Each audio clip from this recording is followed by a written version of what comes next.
किस तरह अपनी बाल लीलाएं की, गिरिराज जी को उठाया।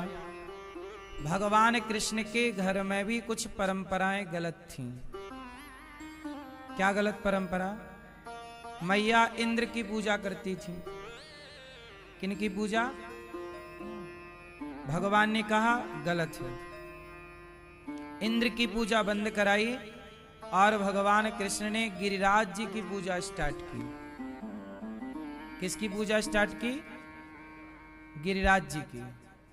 जो परंपराएं गलत हैं, चाहे वो कितने भी पुरानी परंपराएं क्यों ना हो, उन्हें रोकना चाहिए। अब हम लोग कई बार कुछ परंपराओं को इसलिए नहीं रोक पाते, बोले कि तो बाप दादों से चला रहा है। भाई बाप दादों से कुछ गलत परंपराएं भी तो चल सकती हैं ना। भगवान कृष्ण के पिता नंद बाबा, उनके परिवार में भी एक गलत परंपरा थी। वो साल में एक बार इंद्र की पूजा करते थे। भगवान ने बंद कराई, इंद्र की मत करो, गिरिराज जी की करो। और गिरिराज जी की पूजा करा के और सबका ध्यान गिरिराज जी की ओर लगाया। आपके भी समाज में, आपके भी परिवार में बहुत सारी परंपराएं ऐसी हैं जो गलत हैं और जिन्हें कुरीतियां कहते हैं। क्या कहते हैं? कुरीति। कुरीति शब्द समझते हैं ना? कुरीतियां, उदाहरण एक आपको दे दूं। जैसे आप लोग कहते हो कि हमारे घर में कोई एकादशी के दिन मर जाता है, तो आप कहते हो कि एकादशी के दिन मरा इसलिए अब एकादशी मत करो। कृष्ण जन्माष्टमी के दिन मरा तो बोले कृष्ण जन्माष्टमी मान हो गई, अब व्रत मत करो, उत्सव मत मनाओ। अब मुझे आप लोग बताइए कि एकादशी के दिन कोई मरा तो क्या एकादशी छोड़ देना सही है? जन्माष्टमी के दिन मरा तो क्या जन्माष्टमी छोड़ देना सही है? रामनवमी के दिन कोई मरा तो क्या रामनवमी छोड़ देना सही है? बोलो, की मृत्यु होती है वह तो बड़ा पुण्यात्मा है। झूठ बोलना नहीं छोड़ा कि आज के दिन झूठ नहीं बोलेंगे क्योंकि फलाने व्यक्ति आज के दिन मरे थे।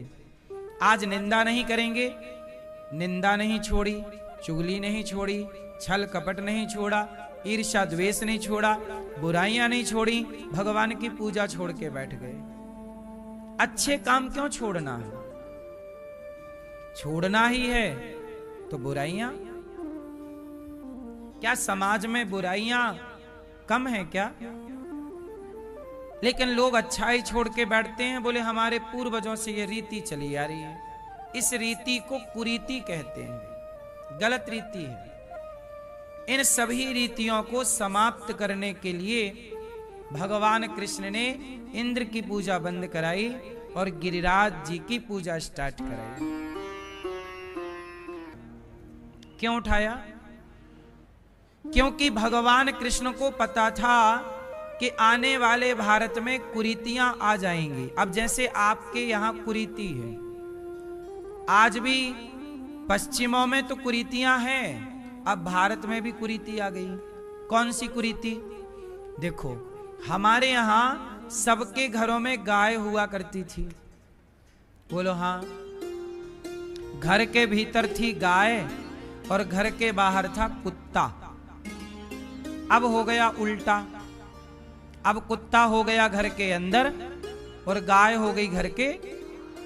ये कुरीति हो गई। रीति थी, रीति क्या है कि गाय अंदर रखो, कुत्ता, ये रीति है।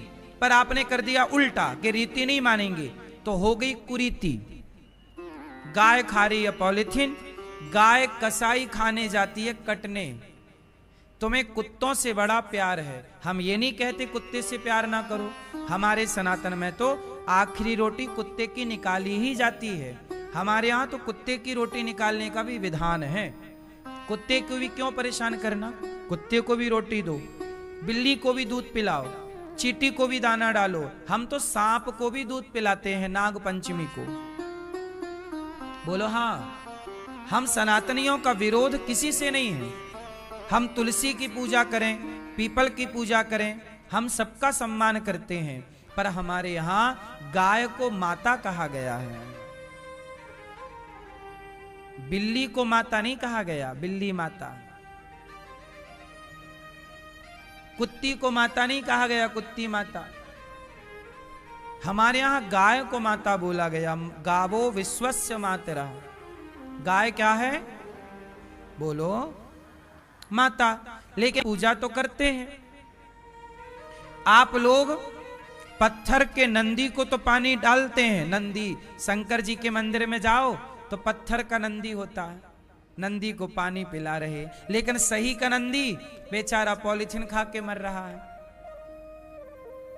सही का असली नंदी परेशान है, पत्थर के नंदी को पानी दिया जा रहा है। ठीक है, वो भी प्रतीक है पत्थर का नंदी, लेकिन जो सच्ची का नंदी है, अब आप लोगों के सबके घरों में चांदी की गाय होगी। आप लोग घर में मंदिर में रखते हो ना गाय, चांदी की गाय लगभग सबके घर होगी, या पीतल की होगी, या अन्य धातुओं की हो सकती है। सबके घर में गाय की पूजा होती है। आप सब लोगों के मंदिर में चाहे तस्वीर के रूप में, धातु के रूप में गाय का प्रतीक सबके घर होगा। क्यों, ये बात सही है कि गलत है? लेकिन बताओ, तुम अपनी माता की पीतल की फोटो बनवाओ और माता की पीतल की आरती उतारो, और सच्ची की माँ बोले बेटा पानी लाओ, है बुढ़िया बैठी रहे, हम तो तेरी आरती उतारेंगे मेरी माता। अब माता, आप मैया, तुम्हारा बेटा तुम्हारी फोटो बनवाए और फोटो की करे पूजा, और तुम्हें ना दे पानी, तुम खुश रहोगी? आज गैया के साथ यही हो रहा है। गाय की, पीतल की, चांदी की गाय की फोटो की सबके घर पूजा हो रही है, पर असली गाय सड़क पर मर रही है, कोई उसकी तरफ देखने को तैयार नहीं है। बड़ी विडंबना है। ये दास अनिरुद्ध आप सबके सहयोग और आशीर्वाद से गौरी गोपाल गौशाला में 400 गाय रहती हैं, 125 नंदी हैं गौरी गोपाल गौशाला में। हम तो जितनी बन पड़ती, जितनी हमारी सामर्थ्य है, ईश्वर ने जितना योग्य बनाया होगा हम तो उतनी करते हैं। थोड़ी सी प्रार्थना आपसे है कि आप भी घर में गाय रख सकते हो तो गाय जरूर रखना, नहीं रख सकते तो चलो आपकी मजबूरी हो सकती है, पर आपके घर में खेत है, आपके घर में करने वाले हैं, घर बड़ा है, आपके घर में 2-4 एकड़ की खेती हो तो आप 2-4 गाय रख लो। उच्च श्रेष्ठ दूध पियो, देसी गाय का दूध घर में दूध होने लग जाएगा। बाजार के मिलावटी दूध से बच जाओगे, बाजार के मिलावटी दही से बच जाओगे, बाजार के मिलावटी पनीर से बच जाओगे, बाजार के मिलावटी घी से बच जाओगे। बाजार में जो प्रोडक्ट मिल रहा है क्या वो सही है? इसकी गारंटी है? शुद्ध घी है बाजार में? बोलो मेरी मां। शुद्ध घी नहीं है बाजार में। क्या बताएं आपको? इसलिए घर पे गाय रखोगे तो शुद्ध दूध, शुद्ध घी होगा। आप शुद्ध चीजें खाओगे, बीमार नहीं पड़ोगे। अब आप बाजार की चीजों पर निर्भर हो गए, इसलिए आपकी कमाई का आधा सा पैसा बीमारियों में लग जाता है, डॉक्टरों में लग जाता है। पहले के लोग इतने बीमार कहां होते थे? शुगर क्या होती है कोई जानता नहीं था आज के 20 साल पहले। बोलो हाँ। डायबिटीज क्या है, ये वो सामान्य आजकल जितनी बीमारियां सुन रहे हो, कहां इतनी बीमारियां थी पहले? गांव में किसी कोई चश्मा लगा, आज भी गांव में हमारे 90 साल के लोग हैं, चश्मा नहीं लगा। खाना पीना अच्छा था, इसलिए मेरी मां, भगवान का नाम है गिरिवरधारी। जो गोवर्धन को, मतलब जो गाय की सेवा करें, उनका नाम है गोपाल। गौ माता का पालन किया तो क्या नाम पड़ा? आप भी पालन करो ना मेरी मां। अब जैसे भगवान का नाम है गोपाल, क्योंकि गौ का पालन करते हैं। अब जैसे आप लोग कुत्ता पालन करते हो तो क्या नाम होना चाहिए आपका?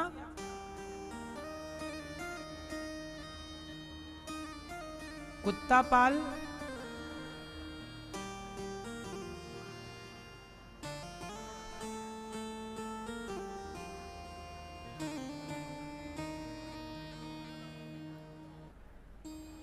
इसलिए मेरी मां गोपाल, गोविंद मेरो है,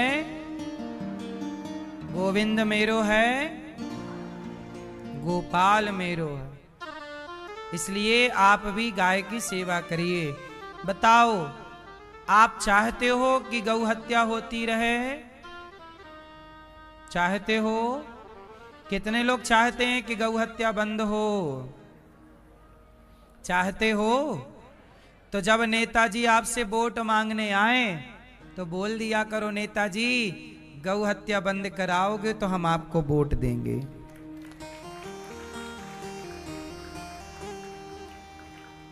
आप लोग कभी नेताओं को दबाव बनाते नहीं।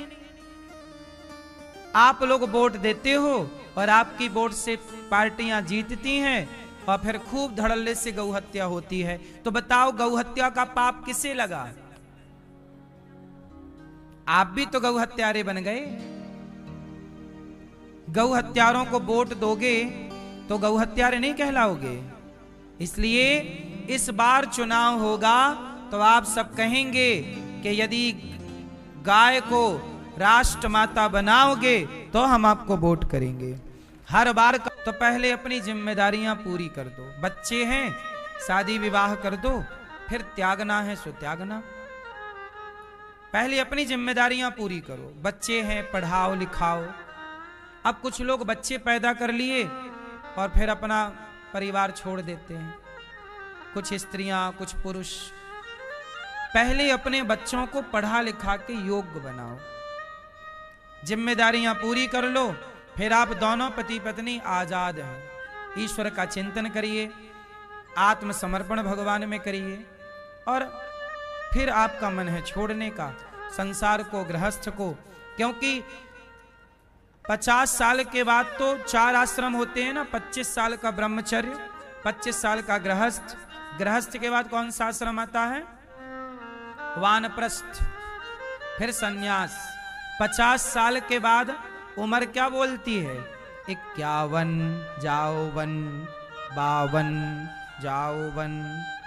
मतलब उम्र भी इशारा करती है वन की ओर चलो, जंगल की ओर बढ़ो, एकांत में चिंतन करो। हो गए 50 के तो 51 52 जाओ। और यदि नहीं हुए, आप यदि नहीं निकले घर से, निकलने का मतलब है ये नहीं, इसका मतलब कि आप घर छोड़ के चले जाएं। घर में रहिए पर भोगी बनकर नहीं, योगी बनकर के रहिए, भक्त बन के रहिए। आसक्त होकर नहीं, भक्त बन के रहिए। यदि नहीं बने भक्त, नहीं लगाए बन भगवान में, तो क्या होगा? एक 60 आदमी 60 आ जाता है। 61, हम नहीं कह रहे, आयु कह रही, 62 63 64 60 आ गया ना। 60 मतलब लोग नहीं कहते 60 आ गए। बोलो हाँ। तो 60 की उम्र है आपकी तो मन भगवान में लगा लो, ईश्वर में समर्पण कर दो। जिम्मेदारी पूरी हो गई, नहीं हुई तो जिम्मेदारियां भी पूरी करते रहो और धीरे धीरे चित्त को भगवान से जोड़ते रहो। भगवान में सही वक्त में समय नहीं, सब सही समय पर मन को भगवान से नहीं जोड़ा तो आदमी सठिया ही जाता है। ये बात सही है कि गलत है? फिर और यदि 70 तक ना समझे, 60 के 59। अब सुनो, फिर आएगा 70। 70 के बाद शरीर इतना कमजोर हो जाता है, 71 तड़ तड़ तड़ करके हड्डियां टूटने लगती हैं और कमजोर नहीं पड़े। 70 के बाद शरीर कमजोर, हड्डी टूट गई, जरा सा बाथरूम में गिरे हड्डी टूट, फ्रैक्चर। तड़ तड़ तड़ तड़ 71 72 73 74 ये सब तड़तड़ाने का टाइम चल रहा है। और फिर थोड़ा और रह गए, इसलिए बेहतर ब्रह्मचर्य का पालन करो, खान पान ठीक करो। दूध दही खाओगे तो हड्डियां कमजोर नहीं पड़ेंगी, पिज्जा बर्गर खाओगे तो पड़ ही जाएंगी। और यदि अब 70 का टाइम पूरा हुआ, अब आया 80 में और कमजोर, सी सी सी सी सी सी सी सी सी 81, 82, 83 सी सी सी सी बड़ी ठंडी लग रही है। इसलिए देखा 80 वाले लोग गर्मियों में भी स्वेटर पहने घूमते हैं। हाँ? देखा कि नहीं ध्यान से? सी सी सी सी सी सी सी सी सी सी सी 80 वाले लोग गर्मियों में भी स्वेटर पहने घूम रहे हैं। क्यों? सी सी सी सी 81 चल ही, उम्र ही चल रही है, वो सीजन चल रहा है ना। ये मत कहो कि सर्दी जनवरी में आती है, दिसंबर में नहीं। 80 के बाद सर्दी आती है। 80 के बाद सर्दी आती है। 81, 82, सी सी सी सी 83 सी सी सी सी। सर्दी अधिकांश बूढ़े कब जाते हैं? सर्दियों में। सर्दी ठंडी महारानी मान क्या बोलती है जानते हो? ठंडी बोलती है बच्चों से बोलेंगे नहीं, जवान हमारे भाई। मैया सो गई मेरी मां। आपका कौन सा चल रहा है सीजन? 65। इसलिए मन भगवान में लगा लो। सुनो, सर्दी बोलती है कि बच्चों से हम बोलेंगे नहीं। अच्छा, बच्चों को सर्दी नहीं लगती? क्यों? बच्चे ना उघारे घूमते रहते हैं छोटे छोटे। सर्दी बच्चों को नहीं लगती। सर्दी बोलती है कि बच्चों से हम बोलेंगे नहीं, और जवान हमारे भाई, और बूढ़ों को हम छोड़ेंगे नहीं, चाहे ओढ़े फिरे रजाई।